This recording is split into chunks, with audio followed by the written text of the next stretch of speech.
நீ அவ கூட பேச்ச வச்சுக்காத மீனா. அவ இங்கிலீஷ் லிட்ரேச்சர் பட்டம் வாங்கலனாலும் பொய் சொல்றதுல பெரிய பட்டம் வாங்கி வச்சிருக்கா. அவ டிராமாவுக்கு நீயும் பலியாகிடாதன்னு ரொம்பவே கோவமா சொல்லிட்டு அங்கிருந்து கிளம்பிடுறாரு. மீனா கோவிலுக்குள்ள போய் பாக்குறாங்க.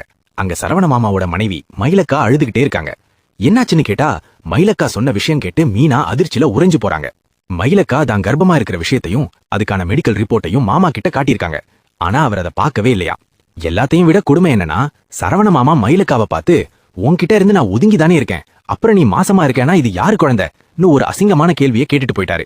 இதை கேட்டதும் மீனாவுக்கு ஆத்திரம் வருது. மாமா எப்படி இப்படி பேசலாம், அவருக்கு நான் இப்பவே போன் பண்றேன்னு சொல்றாங்க. ஆனா மயிலக்கா, வேண்டாம் மீனா, அவர் பேசினதை விட இன்னும் மோசமா ஏதாவது பேசிட்டா என்னால தாங்க முடியாதுன்னு தடுத்துடுறாங்க. மயிலக்கா ரொம்பவே உடைஞ்சு போய் பேசுறாங்க. என் வாழ்க்கைக்காக நான் பல பொய் சொல்லியிருக்கேன், ஆனா குழந்தை விஷயத்துல நான் பொய் சொல்லல.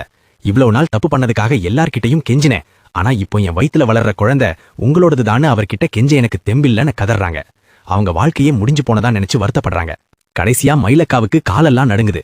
தனியா வீட்டுக்கு போக முடியாதுன்னு சொல்லவும் மீனா அவங்கள அவங்க அம்மா வீட்டுக்கே கூட்டிட்டு போறாங்க. அங்க மயிலக்காவோட குடும்பத்தினர் மாப்பிள்ள மயில கூட்டிட்டு போயிருப்பாரோன்னு ஆசையா காத்துட்டு இருக்காங்க. ஆனா மயிலக்கா அழுதுகிட்டே வரத பார்த்து அவங்க என்ன நினைப்பாங்க? இந்த அவமானத்துக்கு பிறகு சரவண மாமாவும் மயிலக்காவும் ஒன்னு சேருவாங்களா? பொறுத்திருந்து பார்க்கலாம். இந்த வீடியோ உங்களுக்கு பிடிச்சிருந்தா மறக்காம லைக் பண்ணுங்க.